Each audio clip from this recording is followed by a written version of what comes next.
ಕ್ರಿಕೆಟ್ನಲ್ಲಿ ಕಳೆದೇ ಹೋದ್ರು ಅನ್ಕೊಳ್ಳದಿದ್ದಂತ ಕನ್ನಡಿಗ ಕರುಣ್ ನಾಯರ್ ಈಗ ಸೂಪರ್ ಸ್ಟಾರ್ ಪ್ಲೇಯರ್ ಆಗಿದ್ದಾರೆ. ಹಾಲಿ ಮಾಜಿ ಕ್ರಿಕೆಟಿಗರು ಅಷ್ಟೇ ಯಾಕೆ, ಅಭಿಮಾನಿಗಳ ಬಾಯಲ್ಲೂ ಕೂಡ ಕನ್ನಡಿಗನದ್ದೇ ಮಾತು. ವಿಜಯ್ ಹಜಾರೆ ಟ್ರೋಫಿಯ ಹೀರೋನ್ ಕೂಡ ಇದ್ದಾನೆ. ಆದರೆ ಟೀಮ್ ಇಂಡಿಯಾ ಬಾಗಿಲು ಮಾತ್ರ ಇನ್ನೂ ತೆಗೆದಿಲ್ಲ. ಹಾಗಾದ್ರೆ ಟೀಮ್ ಇಂಡಿಯಾ ಸೇರೋಕೆ ಕರುಣ್ ನಾಯರ್ ಇನ್ನೆಷ್ಟು ರನ್ಗಳನ್ನ ಹೊಡಿಬೇಕು? 30 ವರ್ಷ ಮೀರಿದ್ರೆ ವಯೋವೃದ್ಧರಾಗಿ ಬಿಡ್ತಾರ? ಶೋಕಿವಾಲರಿಗೆ ಮಾತ್ರನ ಅವಕಾಶ? 30 ವರ್ಷ ಮೀರಿದವರು ಕೂಡ ಡೆಬ್ಯೂ ಮಾಡಿ ಜಗತ್ತನ್ನೇ ಗೆದ್ದಿಲ್ವಾ? ಕರುಣ್ ನಾಯರ್ ಅನ್ನೋ ಪ್ರತಿಭಾವಂತ ಕ್ರಿಕೆಟರ್ಗೆ ಅದೆಷ್ಟು ಅನ್ಯಾಯ ಆಗ್ತಾ ಇದೆ ಅನ್ನೋದನ್ನೇ ಇವತ್ತಿನ ವಿಡಿಯೋದಲ್ಲಿ ತಿಳಿಸಿಕೊಡ್ತೇನೆ. ನಾನು ಶಾಂತ. ನೀವು ಸುದ್ದಿಯಾನದ ಸಬ್ಸ್ಕ್ರೈಬರ್ ಆಗೋದಿಕ್ಕೆ ಮರಿಬೇಡಿ.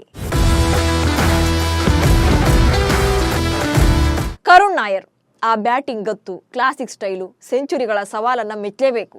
ಕರ್ನಾಟಕದ ಈ ಹುಡುಗ ನಿಜಕ್ಕೂ ಕೂಡ ಛಲಸಂಕಮಲ್ಲ.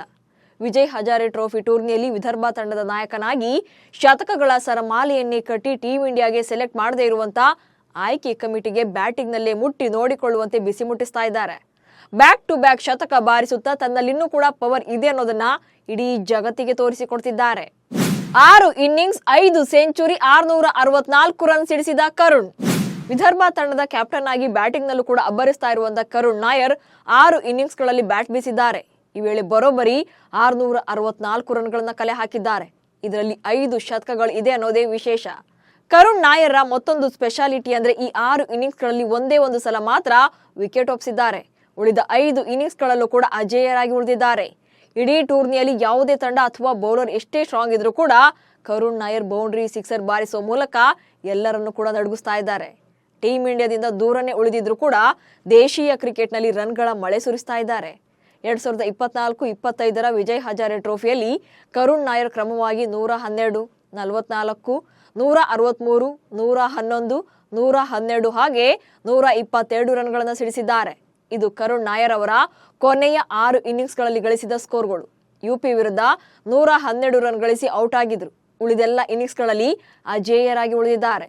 ಆದ್ರೆ ಇಷ್ಟೆಲ್ಲ ಅಬ್ಬರಿಸಿದ್ರು ಕೂಡ ತಂಡಕ್ಕೆ ಕಮ್ಬ್ಯಾಕ್ ಮಾಡೋ ಕನಸು ಇನ್ನೂ ಕೂಡ ನನಸಾಗೇ ಇಲ್ಲ. ಸೆಹ್ವಾಗ್ ಬಿಟ್ರೆ ಕರುಣ್ ನಾಯರ್ ಮಾತ್ರನೇ ತ್ರಿಬಲ್ ಸೆಂಚುರಿ ಸಿಡಿಸಿದ್ದು. ಕರುಣ್ ನಾಯರ್ 2016ರಲ್ಲಿ ಟೀಮ್ ಇಂಡಿಯಾ ಪರ ಆಡಿದ್ರು. 6 ಟೆಸ್ಟ್ ಪಂದ್ಯಗಳಲ್ಲಿ 374 ರನ್ಗಳನ್ನ ಕಲೆ ಹಾಕಿದ್ರು. ಆಗ್ಲೂ ಇದೇ ರೀತಿಯ ಪ್ರದರ್ಶನ ತೋರಿಸಿ ಟೆಸ್ಟ್ ತಂಡದಲ್ಲಿ ಸ್ಥಾನವನ್ನ ಪಡ್ಕೊಂಡಿದ್ದಂತ ನಾಯರ್ ಇಂಗ್ಲೆಂಡ್ ವಿರುದ್ಧದ ತ್ರಿಶತಕವನ್ನ ಸಿಡಿಸಿದ್ರು. ಭಾರತೀಯ ಟೆಸ್ಟ್ ಕ್ರಿಕೆಟ್ ಇತಿಹಾಸದಲ್ಲಿ ತ್ರಿಶತಕ ಸಾಧನೆ ಮಾಡಿದಂತ 2ನೇ ಬ್ಯಾಟರ್ ಎಂಬ ಹೆಗ್ಗಳಿಕೆ ಅವರ ಹೆಸರಲ್ಲಿದೆ. ಆದ್ರೆ ಭಾರತ ಪರ ವೀರೇಂದ್ರ ಸೆಹ್ವಾಗ್ರನ್ನ ಬಿಟ್ರೆ ತ್ರಿಬಲ್ ಶತಕವನ್ನ ಬಾರಿಸಿದ್ದು ಕರುಣ್ ನಾಯರ್ ಮಾತ್ರನೇ. 2016ರಲ್ಲಿ ಚೆನ್ನೈನಲ್ಲಿ ನಡೆದಿದ್ದಂತ ಇಂಗ್ಲೆಂಡ್ ವಿರುದ್ಧದ ಸರಣಿಯಲ್ಲಿ 303 ರನ್ಗಳನ್ನ ಕಲೆ ಹಾಕಿದ್ರು. ಅದಕ್ಕೂ ಮುನ್ನ 2004ರಲ್ಲಿ ವೀರೇಂದ್ರ ಸೆಹ್ವಾಗ್ ಅವರು ಮುಲ್ತಾನ್ ಸ್ಟೇಡಿಯಂನಲ್ಲಿ ಪಾಕಿಸ್ತಾನದ ವಿರುದ್ಧ 309 ರನ್ ಬಾರಿಸಿದ್ರು. ಹಾಗೆ 2008ರಲ್ಲಿ ಮತ್ತೆ ಸೌತ್ ಆಫ್ರಿಕಾ ವಿರುದ್ಧ 319 ರನ್ಗಳನ್ನ ಸಿಡಿಸಿದ್ರು. ಅಂದ್ರೆ ಸೆಹ್ವಾಗ್ ಅವರು ತಮ್ಮ ಕ್ರಿಕೆಟ್ ಕರಿಯರ್ನಲ್ಲಿ 2 ಸಲ ತ್ರಿಬಲ್ ಸೆಂಚುರಿಯನ್ನ ಬಾರಿಸಿದ್ದಾರೆ. 33 ವರ್ಷಕ್ಕೆ ಟೀಮ್ ಇಂಡಿಯಾದಲ್ಲಿ ಕೆರಿಯರ್ ಮುಗಿಯುತ್ತಾ? 2017ರಲ್ಲಿ ಆಸ್ಟ್ರೇಲಿಯಾ ವಿರುದ್ಧ ನಡೆದಿದ್ದಂತ ಪ್ರತಿಷ್ಠಿತ ಬಾರ್ಡರ್ ಗವಾಸ್ಕರ್ ಟೆಸ್ಟ್ ಸರಣಿಯ ನಂತರ ಕರುಣ್ ನಾಯರ್ ಅವರು ಭಾರತ ತಂಡದಲ್ಲಿ ಸ್ಥಾನವನ್ನು ಕಳ್ಕೊಂಡಿದ್ದಾರೆ. ಆಡಿದ 6 ಪಂದ್ಯಗಳಿಂದ 62.33ರ ಸರಾಸರಿಯಲ್ಲಿ ಬಲಗೈ ಆಟಗಾರ 374 ರನ್ಗಳನ್ನ ಸಿಡಿಸಿದ್ರು. ಆದ್ರೂ ಮತ್ತೆ ಚಾನ್ಸ್ ಕೊಡ್ಲೇ ಇಲ್ಲ. ಕರುಣ್ ನಾಯರ್ಗೆ ಸದ್ಯ 33 ವರ್ಷ. 2017ರ ಬಳಿಕ ಟೀಮ್ ಇಂಡಿಯಾದಿಂದ ಹೊರಗೆ ಉಳಿದಿರುವಂತ ಕರುಣ್ಗೆ ಅವರ ವಯಸ್ಸೇ ಕಂಟಕವಾದಂತೆ ಕಾಣ್ತಾ ಇದೆ. ಅಂದ್ರೆ 33 ವರ್ಷ ಆಗಿರೋದ್ರಿಂದ ಸೆಲೆಕ್ಟ್ ಮಾಡೋಕೆ BCCI ಕೂಡ ಹಿಂದೇಟನ್ನ ಹಾಕ್ತಾ ಇದೆ. ವಾಸ್ತವ ಏನಂದ್ರೆ ಟೀಮ್ ಇಂಡಿಯಾದಲ್ಲಿ 35 ವರ್ಷ ಮೇಲ್ಪಟ್ಟಿದ್ರು ಕೂಡ ತಂಡದಲ್ಲಿದ್ದು ಕಳಪೆ ಫಾರ್ಮ್ ನಲ್ಲಿರುವಂತಹ ಸಾಕಷ್ಟು ಆಟಗಾರರಿದ್ದಾರೆ. ಆದ್ರೂ ಕೂಡ ಅವ್ರಿಗೆಲ್ಲ ಚಾನ್ಸ್ ಕೊಡ್ತಿದ್ದಾರೆ. ಬಟ್ ಕರುಣ್ ನಾಯರ್ ವಿಚಾರದಲ್ಲಿ ಮಾತ್ರ ಪದೇ ಪದೇ ಮೋಸ ಆಗ್ತಾನೆ ಇದೆ. 33 ವರ್ಷ ನಿವೃತ್ತಿ ವಯಸ್ಸಂತೂ ಖಂಡಿತವಾಗೂ ಅಲ್ವೇ ಅಲ್ಲ. ಇದೇ ವಯಸ್ಸಿನಲ್ಲಿ ಟೀಮ್ ಇಂಡಿಯಾಕ್ಕೆ ಅದೆಷ್ಟೋ ಆಟಗಾರರು ತಮ್ಮ ಚೊಚ್ಚಲ ಪಂದ್ಯವನ್ನಾಡಿದ್ದಾರೆ. ಆದ್ರೆ ಕರುಣ್ ಈಗಾಗಲೇ ಟೀಮ್ ಇಂಡಿಯಾ ಜೆರ್ಸಿ ತೊಟ್ಟಾಗಿದೆ. ಈಗೇನಿದ್ರು ಕಮ್ ಬ್ಯಾಕ್ ಮಾಡೋದಷ್ಟೇ ಬಾಕಿ ಇದೆ. ಮಿಡಲ್ ಆರ್ಡರ್ ಸತ್ತೇ ಹೋಗಿದ್ರು ಯಾಕಿಷ್ಟು ನಿರ್ಲಕ್ಷ್ಯ? ಈಗಂತೂ ಟೀಮ್ ಇಂಡಿಯಾ ಪರ್ಫಾರ್ಮೆನ್ಸ್ ಹೇಗಿದೆ ಅನ್ನೋದನ್ನ ನೀವೆಲ್ಲ ನೋಡ್ತಾನೆ ಇದ್ದೀರಿ. ಯಂಗ್ಸ್ಟರ್ಸ್ ಜಾಸ್ತಿ ಇರೋದು ನಿಮ್ಗೆಲ್ಲ ಗೊತ್ತೇ ಇದೆ. ಅಂದ್ರೆ ಭಾರತದಲ್ಲಿ ಮಾತ್ರ 16 ಅಥವಾ 18 ವರ್ಷಕ್ಕೆ ಟೀಮ್ ಇಂಡಿಯಾಗೆ ಡೆಬ್ಯೂ ಮಾಡಿದ್ರೆ ಅವರು ಚೆನ್ನಾಗಿ ಆಡ್ತಾರೆ ಅನ್ನೋ ಕಾನ್ಸೆಪ್ಟ್ ಬಂದ್ಬಿಟ್ಟಿದೆ. 28 ವರ್ಷ ಆದ್ರಂತೂ ವಯೋವೃದ್ಧರ ಪಟ್ಟ ಕಟ್ತಾರೆ. ಬಟ್ ಕರುಣ್ ನಾಯರ್ ವಿಚಾರದಲ್ಲಿ ಹಾಗಾಗೋದಿಲ್ಲ. ಯಾಕಂದ್ರೆ ಕರುಣ್ ನಾಯರ್ ಗಾಯಗೊಂಡ ಹುಲಿ ಅಂತಾಗಿದ್ದಾರೆ. ಭಾರತ ತಂಡದಲ್ಲಿ ಒಂದೇ ಒಂದು ಚಾನ್ಸ್ ಸಿಗ್ಲಿ ಅಂತ ಕಾಯ್ತಾ ಇದ್ದಾರೆ. ಅಷ್ಟು ಪ್ಲೇಸ್ ಅನ್ನ ದಾಟಿ ಬಂದಿರೋದ್ರಿಂದ ಒಂದು ಅವಕಾಶ ಕೊಟ್ಟರು ಕೂಡ ಆಟದಲ್ಲಿ ರಾಕ್ಷಸನಾಗಿ ಬದಲಾಗಿ ಬಿಡ್ತಾರೆ. ಸದ್ಯಕ್ಕಂತೂ ಟೀಮ್ ಇಂಡಿಯಾದ ಮಿಡಲ್ ಆರ್ಡರ್ ಸತ್ತೇ ಹೋಗಿದೆ. ಓಪನಿಂಗ್ ನಲ್ಲಿ ಯಾರಾದ್ರೂ ಒಬ್ರು ಆಡಿದ್ರೆ ಅಂದ್ರೆ ಜೈಸ್ವಾಲ್ ಅಥವಾ KL ರಾಹುಲ್ ಇಬ್ಬರಲ್ಲಿ ಒಬ್ಬರಷ್ಟೇ ಆಡ್ತಾರೆ. ಇನ್ನು ರೋಹಿತ್ ಶರ್ಮಾ ಬಂದ್ರದ್ದು ಅದೂ ಇಲ್ಲ. ಆ ನಂತರ ನಂಬರ್ 6 ನಂತರ ಬಂದವರು ಮಾತ್ರ ಸ್ವಲ್ಪ ರನ್ಗಳನ್ನ ಕಲೆ ಹಾಕ್ತಾರೆ. ಅಂದ್ರೆ ಇಲ್ಲಿ ಓಪನರು ಮತ್ತೆ ಬಾಲಂಗೋಚಿಗಳು ಮಾತ್ರ ಆಡ್ತಾ ಇದ್ದಾರೆ. ಈ ಮಿಡಲ್ ಆರ್ಡರ್ ಅನ್ಸ್ಕೊಂಡವರು ಸೈಲೆಂಟ್ ಆಗಿದ್ದಾರೆ. ಸೊ ಇಂಥ ಟೈಮಲ್ಲಿ ಭಾರತ ತಂಡಕ್ಕೆ ಕರುಣ್ ನಾಯರ್ ಅಂತೋರಲ್ದೆ ಇನ್ನೆಂತೋರ್ ಬೇಕು. ತ್ರಿಬಲ್ ಸೆಂಚುರಿ ಹೊಡೆಯೋದು ಅಂದ್ರೆ ಸಾಮಾನ್ಯದ ವಿಷಯ ಅಲ್ಲ. ಕರುಣ್ ನಾಯರ್ಗೆ ರಾಹುಲ್ ದ್ರಾವಿಡ್ ಅವರ ಬ್ಯಾಟಿಂಗ್ ಶೈಲಿಯ ಕಲಾತ್ಮಕತೆ ಇದೆ. ಹಾಗೆ ಸಚಿನ್ ತೆಂಡೂಲ್ಕರ್ಗೆ ಇದ್ದಂತ ಬ್ಯಾಟಿಂಗ್ ಅಗ್ರೆಷನ್ ಕೂಡ ಇದೆ. ಹೀಗಾಗಿ ಈಗಲೇ ವಯೋವೃದ್ಧರ ಲೈನ್ಗೆ ಸೇರಿಸೋ ಬದಲು ಅವಕಾಶ ಕೊಡಬೇಕಾಗುತ್ತೆ. ಕೆಲವರು ಚೇತೇಶ್ವರ ಪೂಜಾರ ಹಾಗೆ ಅಜಿಂಕ್ಯ ರಹಾನೆ ಬೇಕು ಅಂತ ಕಣ್ಣೀರು ಹಾಕ್ತಾರೆ. ಬಟ್ ಅವರದೆಲ್ಲ ಈಗೇನಿದ್ರು ಶೋಕೇಸ್ನಲ್ಲಿ ಇಟ್ಟಿರುವಂತ ಸಾಧನೆ. ಈಗ ಅಷ್ಟು ಎನರ್ಜಿ ಕೂಡ ಅವರಲ್ಲಿಲ್ಲ.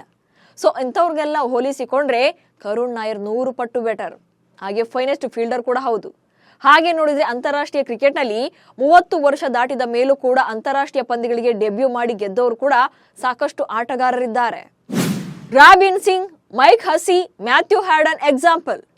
ಕ್ರಿಕೆಟ್ನಲ್ಲಿ ವಯಸ್ಸನ್ನೋದು ಮ್ಯಾಟ್ರೇ ಆಗಲ್ಲ. 25 ವರ್ಷ ವಯಸ್ಸಿನ ಆಟಗಾರರು ಕೂಡ ಕಳಪೆ ಫಾರ್ಮ್ನಿಂದ ಹೊರಬಂದಿರೋ ಸಾಕಷ್ಟು ಎಕ್ಸಾಂಪಲ್ಸ್ ಇವೆ. ಇನ್ನೂ ಕೆಲವರು 35+ ವಯಸ್ಸಾಗಿದ್ರು ಕೂಡ ಅದ್ಭುತ ಪ್ರದರ್ಶನವನ್ನ ನೀಡ್ತಾ ಇದ್ದಾರೆ. ಭಾರತ ಕಂಡಂತ ಬೆಸ್ಟ್ ಫೀಲ್ಡರ್ ರಾಬಿನ್ ಸಿಂಗ್ ಕೂಡ ಇದಕ್ಕೆ ಬೆಸ್ಟ್ ಎಕ್ಸಾಂಪಲ್. 90ರ ದಶಕದಲ್ಲಿ ಅತ್ಯುತ್ತಮ ಫೀಲ್ಡಿಂಗ್ ಮೂಲಕ ಜಗತ್ತನ್ನೇ ಸೆಳೆದವರು. 1989ರಿಂದ 2001ರವರೆಗೆ ರಾಬಿನ್ ಸಿಂಗ್ ಭಾರತೀಯ ತಂಡವನ್ನ ಪ್ರತಿನಿಧಿಸಿದ್ರು. 1989ರಲ್ಲಿ ಟೀಮ್ ಇಂಡಿಯಾಗೆ ಪದಾರ್ಪಣೆ ಮಾಡಿದ್ರು. ಮೊದಲ 2 ಪಂದ್ಯಗಳಲ್ಲಿ ಅಷ್ಟೇನು ಬೆಟರ್ ಪರ್ಫಾರ್ಮೆನ್ಸ್ ಕೊಟ್ಟಿರಲಿಲ್ಲ. ಹೀಗಾಗಿ ತಂಡದಿಂದ ಡ್ರಾಪ್ ಮಾಡಲಾಗಿತ್ತು. ಆನಂತರ ಏಕದಿನಕ್ಕೆ ಅಂದ್ರೆ 1990ರಲ್ಲಿ ಏಕದಿನ ಕ್ರಿಕೆಟ್ಗೆ ಡೆಬ್ಯೂ ಮಾಡಿದ್ರು. ಅಂದ್ರೆ ರಾಬಿನ್ 28 ವರ್ಷಕ್ಕೆ ಏಕದಿನಕ್ಕೆ ಪದಾರ್ಪಣೆ ಮಾಡಿದ್ದು. ಹೀಗಿದ್ರೂ ಕೂಡ ಏಕದಿನ ಕ್ರಿಕೆಟ್ನಲ್ಲಿ ತಮ್ಮ ಬ್ಯಾಟಿಂಗ್ ಹಾಗೆ ಅತ್ಯುತ್ತಮ ಫೀಲ್ಡಿಂಗ್, ವೇಗ ಮತ್ತು ಮಧ್ಯಮ ವೇಗದ ಬೌಲಿಂಗ್ ಮೂಲಕ ಭಾರತೀಯ ತಂಡದ ಅತ್ಯುತ್ತಮ ಆಟಗಾರ ಎನಿಸಿಕೊಂಡ್ರು. ಮಧ್ಯಮ ಕ್ರಮಾಂಕದ ಬ್ಯಾಟ್ಸ್ಮನ್ ಆಗಿ ಭಾರತೀಯ ತಂಡದ ನಂಬಿಕಸ್ಥ ಆಟಗಾರ ಕೂಡ ಆಗಿದ್ರು. 2004ರಲ್ಲಿ ಕ್ರಿಕೆಟ್ಗೆ ನಿವೃತ್ತಿಯನ್ನು ಘೋಷಣೆ ಮಾಡಿದ್ರು. ಆಸ್ಟ್ರೇಲಿಯಾದ ಮಾಜಿ ಕ್ರಿಕೆಟಿಗ ಮೈಕಲ್ ಹಸಿ ಕೂಡ ತಮ್ಮ 28ನೇ ವಯಸ್ಸಿನಲ್ಲಿ ಏಕದಿನ ಅಂತಾರಾಷ್ಟ್ರೀಯ ಕ್ರಿಕೆಟ್ಗೆ ಹಾಗೆ 30ನೇ ವಯಸ್ಸಿನಲ್ಲಿ ಟೆಸ್ಟ್ ಕ್ರಿಕೆಟ್ಗೆ ಪದಾರ್ಪಣೆ ಮಾಡಿದ್ರು. ಹಾಗೆ ಆಸ್ಟ್ರೇಲಿಯಾದ ಮತ್ತೊಬ್ಬ ಮಾಜಿ ಆಟಗಾರ ಮ್ಯಾಥ್ಯೂ ಹ್ಯಾಡನ್ ರದ್ದು ಕೂಡ ಇದೇ ಕತೆ. ಟ್ಯಾಟ್ಯೂ ಹಾಕಿಸಿಕೊಂಡ್ರೆ ಫ್ಯಾಷನ್ ಮಾಡಿದ್ರೆ ಅಷ್ಟೇನಾ ಚಾನ್ಸ್? ಇನ್ನು ಕರುಣ್ ನಾಯರ್ಗೆ ಆಗ್ತಿರೋ ಮೋಸ ನೋಡಿಯೇ ಸಾಕಷ್ಟು ಮಾಜಿ ಕ್ರಿಕೆಟರ್ಸ್ ಕೂಡ BCCI ವಿರುದ್ಧ ತಿರುಗಿ ಬಿದ್ದಿದ್ದಾರೆ. ಹರ್ಭಜನ್ ಸಿಂಗ್ ಕೂಡ ಇದನ್ನೇ ಪ್ರಶ್ನಿಸಿದ್ದಾರೆ. ಕರುಣ್ ನಾಯರ್ ಅಮೋಘ ಫಾರ್ಮ್ನಲ್ಲಿದ್ರು ಕೂಡ ಅವರನ್ನು ಯಾಕೆ ಆಯ್ಕೆ ಮಾಡ್ತಿಲ್ಲ ಎಂಬ ಕಾರಣವನ್ನ ಕೇಳಿ ಹರ್ಭಜನ್ ಸಿಂಗ್ ಪ್ರಶ್ನೆ ಮಾಡಿದ್ದಾರೆ. ಕೆಲವು ಆಟಗಾರರು ದೇಶೀಯ ಟೂರ್ನಿಯಲ್ಲಿ 2 ಪಂದ್ಯಗಳಲ್ಲಿ ಪ್ರದರ್ಶನ ನೀಡಿದ್ರೆ ಸಾಕು ಅಥವಾ IPLನಲ್ಲಿ ಅಬ್ಬರಿಸಿದ್ರೆ ಅವರಿಗೆ ಟೀಮ್ ಇಂಡಿಯಾದಲ್ಲಿ ಸ್ಥಾನವನ್ನ ಕೊಡ್ತಾರೆ. ಆದ್ರೆ ದೇಶೀಯ ಟೂರ್ನಿಯಲ್ಲಿ ಮಿಂಗ್ತಾ ಇರುವಂತ ಆಟಗಾರರಿಗೆ ಅವಕಾಶ ಇಲ್ವೇ ಇಲ್ವಾ ಹೀಗಂತ ಬೇಸರವನ್ನು ವ್ಯಕ್ತಪಡಿಸಿದ್ದಾರೆ. ಅಲ್ಲದೆ ಕರುಣ್ ನಾಯರ್ ಅವರು ಟ್ಯಾಟೂವನ್ನ ಹಾಕಿಸ್ಕೊಂಡಿಲ್ಲ, ಫ್ಯಾಷನ್ ಮಾಡಲ್ಲ ಅಂತ ಇದೇ ಕಾರಣಕ್ಕೆ ಆಯ್ಕೆ ಮಾಡ್ತಾ ಇಲ್ವಾ ಅಂತ ಪ್ರಶ್ನಿಸಿದ್ದಾರೆ. ಹಾಗೆ ರೋಹಿತ್ ಶರ್ಮಾ ಮತ್ತು ವಿರಾಟ್ ಕೊಹ್ಲಿ ಫಾರ್ಮ್ ನಲ್ಲಿ ಇಲ್ಲ ಅಂತ ಜನರೇ ಹೇಳ್ತಾರೆ. ಹಾಗೆ ಅವರನ್ನ ರಣಜಿಗೂ ಕೂಡ ಆಡೋಕೆ ಕಳಿಸ್ತಾ ಇದ್ದೀರಿ. ಆದ್ರೆ ರಣಜಿಯನ್ನೇ ಆಡ್ತಾ ರನ್ ಗಳಿಸ್ತಾ ಇರುವವರನ್ನ ಯಾಕೆ ನಿರ್ಲಕ್ಷ್ಯ ಮಾಡ್ತಿದ್ದೀರಿ ಅಂತ ತಮ್ಮ ಅಸಮಾಧಾನವನ್ನು ಕೂಡ ಹೊರ ಹಾಕಿದ್ದಾರೆ. ಈ ಮೂಲಕ ಕರುಣ್ ನಾಯರ್ಗೆ ಅವಕಾಶವನ್ನ ಕೊಡಬೇಕು ಟೀಮ್ ಇಂಡಿಯಾದಲ್ಲಿ ಅಂತ ಸಪೋರ್ಟ್ ಮಾಡ್ತಿದ್ದಾರೆ. ಏನೇ ಹೇಳಿ, ಕರುಣ್ ನಾಯರ್ ನಿಜಕ್ಕೂ ಕೂಡ ಕ್ಲಾಸಿಕ್ ಆಟಗಾರ. ಸ್ಟೈಲ್ ಗೀಲ್ ಬರದೇ ಇರ್ಬೋದು, ಬಟ್ ಆಟ ಅಂತ ಬಂದಾಗ ನಿಜಕ್ಕೂ ಕೂಡ ರಾಕ್ಷಸನೇ. ದೇಶೀಯ ಅಂಗಳದಲ್ಲಿ ಅಬ್ಬರಿಸ್ತಲೇ ಟೀಮ್ ಇಂಡಿಯಾ ಕದ ತಡ್ತಾ ಇದ್ದಾರೆ. ಸ್ಟಾರ್ ಪ್ಲೇಯರ್ಸ್ ಅನ್ಕೊಂಡು ಫಾರ್ಮ್ ನಲ್ಲಿ ಇಲ್ಲದಿದ್ರು ಕೂಡ ವರ್ಷಗಟ್ಟಲೆ ಚಾನ್ಸ್ ಕೊಡೋ ಬದಲು ಕರುಣ್ ರಂತ ಅಪ್ಪಟ ಪ್ರತಿಭೆಗಳಿಗೆ ಅವಕಾಶ ಕೊಡಬೇಕಿದೆ. ಇಡೀ ಕರುನಾಡೆ ಈ ಶುಭ ಗಳಿಗೆಗಾಗಿ ಕಾಯ್ತಾ ಇದೆ. ಸೊ ನಿಮಗೂ ಕೂಡ ಕರುಣ್ಗೆ ಒಂದು ಚಾನ್ಸ್ ಕೊಡಬೇಕು ಅನಿಸಿದ್ರೆ ಕಮೆಂಟ್ಸ್ ಮೂಲಕ ತಿಳಿಸಿ. ಹಾಗೆ ಸುದ್ದಿಯಾನವನ್ನು ಫಾಲೋ ಮಾಡಿ. ನಮಸ್ಕಾರ.